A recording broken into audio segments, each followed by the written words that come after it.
Hey guys, welcome back to this channel. In this video I'm gonna show you how you can do the dope out of velocity video effects for your TikTok videos using CapCut. So here I have already added a video to CapCut.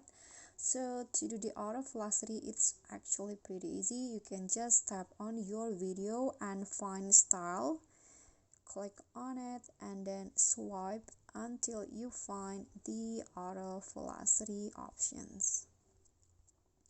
Okay, this one, just click on it and CapCut will generate the auto velocity. You can just wait until it finish. Okay, so the auto velocity is done and then you can see the result in here, but you can always adjust the interval between the two beats. Okay, I'm going to go with 0.8 second and here is the result. So when you're satisfied, you can just go back, then you can export your video, then upload it to your TikTok. Okay, so now you are done. I hope this tutorial will be helpful, so thank you for watching. Don't forget to like, comment and also subscribe.